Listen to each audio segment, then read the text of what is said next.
Marjorie Taylor Greene didn't just resign, she was taken down.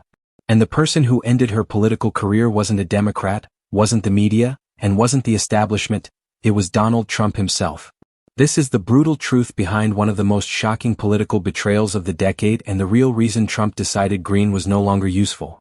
Marjorie Taylor Greene did not simply resign. What just happened feels more like a political execution.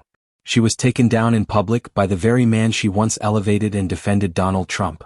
This is not a story about graceful exit or strategic retirement. This is betrayal, pure and raw. The woman who shouted the loudest for Trump, who championed his every move, has been cut loose. And it was all deliberate. Greene's departure from Congress is not just another headline. It exposes a power struggle inside the Republican Party that most people only whisper about. There was behind-the-scenes pressure. There were whispered threats. There was a carefully built case to push her out. This was not an accident. It was a planned takedown. When Greene announced she would leave, she did not frame it as loss. She tried to make it sound like a sacrifice, like she was stepping aside for her district. But make no mistake, this is not selfless. It was survival. She saw the trap closing. And she made her move. Today I want to unpack that trap. I will walk you through how a once powerful MAGA figure became a target. I will show you how she crossed a line no one crosses with Trump. I will break down what she demanded, why she was dangerous, and why her exit now is so damaging, not just for her, but for the entire conservative movement. This is not a puff piece. We are not doing political PR. We are diving into the chaos, the humiliation, and the strategy. For those who do not know, Marjorie Taylor Greene is a congresswoman from Georgia. She rose fast. She built a reputation for being loud, unfiltered, and deeply loyal to Trump. She became a symbol for the angry, messy, no-holds-barred wing of the party. Some loved her. Others feared her. Either way, she was powerful until now. Her resignation matters not just for Greene, but for the future of the Republican Party. It shows what happens when you step out of line. It shows whose loyalty really matters. And it shows what price you pay when you challenge the power center. Before we go further, hit subscribe, because you are not here for polished political PR, you are here for the truth no one else says out loud. Marjorie Taylor Greene rose fast because she was loud, loyal, and ready to fight anyone who challenged Trump. She entered Congress with the energy of a street brawler, not a lawmaker. She knew the MAGA base wanted someone who spoke with fire, so she leaned into that. She positioned herself as the warrior who would say the things others were too scared to say. That built her brand and gave her instant attention. Trump saw her as an asset. She could hit his enemies with no limits. She did not care about backlash. She did not care about facts. She cared about the reaction from Trump's audience, and he loved that. She turned political chaos into free promotion for herself and for him. That made her valuable. He knew she could energize rallies and stir headlines on command. She was not winning policy battles. She was winning attention battles, and in the MAGA world, attention means power. The problem for Greene was that every part of that identity depended on Trump. She became bigger only because he approved her moves. She gained influence only because he welcomed her into his circle. She was not supported by committees, expertise, or legislative wins. She was supported by a single man's endorsement. That made her powerful, but it also made her vulnerable. As Greene got more attention, she began to treat herself like a rising star. She believed she had earned her position. She acted like she was building her own empire inside the movement. That is where the instability began. She forgot that her rise was not independent. It was borrowed power. The higher she climbed, the harder the fall would be. And she kept climbing. The first cracks in her alliance with Trump started small, but they were real. People inside the party noticed it long before the public did. She wanted more airtime. She wanted more leadership. She wanted Trump to acknowledge her as a major player, not just a loyal soldier. That created friction because Trump does not share the spotlight. He tolerates loud voices, but he never allows them to outshine him. Greene kept testing that boundary. There were ego clashes. She demanded credit for fights he believed were his. She attacked Republicans he wanted to control. She picked battles that pulled attention away from Trump. And she started floating her own ideas about policy and political strategy. They were not polished or serious, but they were hers, and that was the problem. When someone inside the movement acts without Trump's direction, he sees it as a personal insult. Then came the pressure around the Epstein documents. Reporters and insiders were digging into connections, statements, and political conversations that made both Trump and Greene uncomfortable. She began trying to shape her own image around that topic. She wanted to sound independent and strong. Trump read that as disloyal because she was speaking in a space he wanted to control. Even if her words were vague, the act of stepping outside his shadow was enough. From that moment he stopped seeing her as a fighter on his side. He saw her as someone trying to build a separate lane inside MAGA. He has never tolerated that. Anyone who creates their own spotlight becomes a threat. Greene believed she was expanding her influence. Trump believed she was drifting away.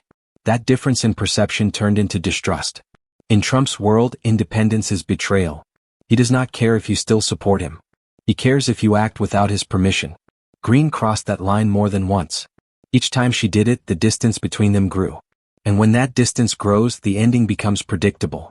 Trump's decision to pull his endorsement was the moment everything changed for Marjorie Taylor Greene. It was rare and it was deadly. In MAGA politics, an endorsement from Trump is not just a sign of support. It is a shield. It protects you from critics, from rivals, and from the Republican establishment.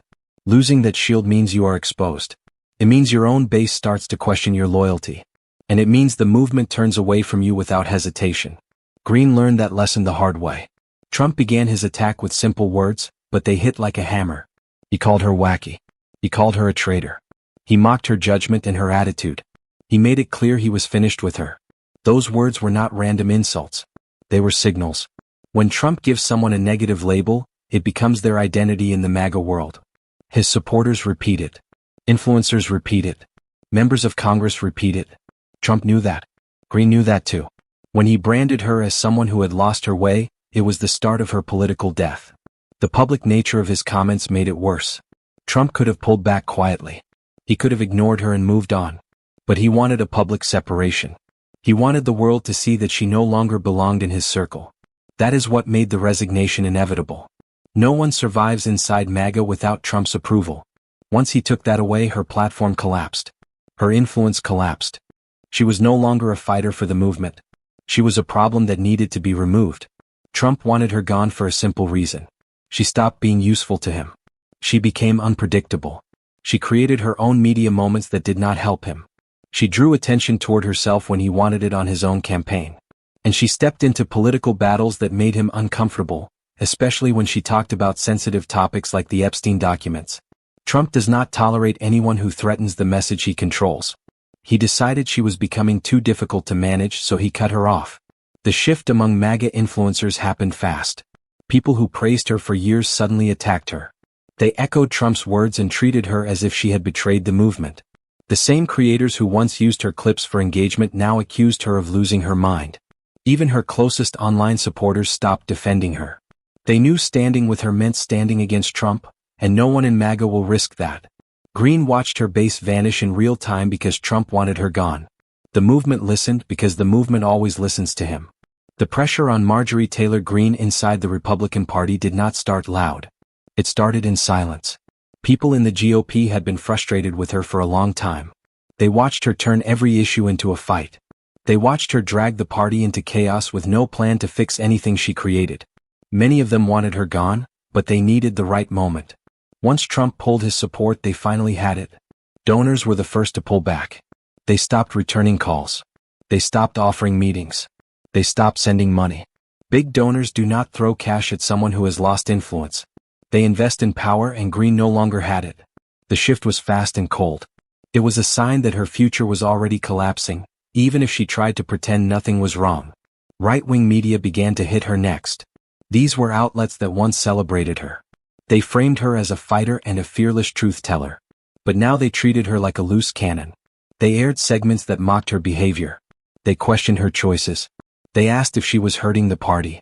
These attacks mattered because they came from the same side that built her reputation. It was all part of the same quiet campaign to push her out.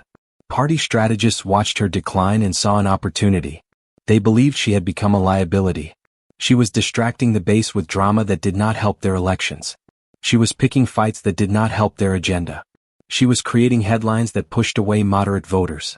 They talked privately about replacing her with someone more predictable. They knew they could not touch her while Trump backed her. The moment he pulled away, they moved in. Once Trump removed his protection, everything snowballed. Greene no longer had any buffer. Every enemy she had made inside the party, every rival she had insulted, and every critic she ignored finally saw a window to act. The quiet sabotage became open pressure.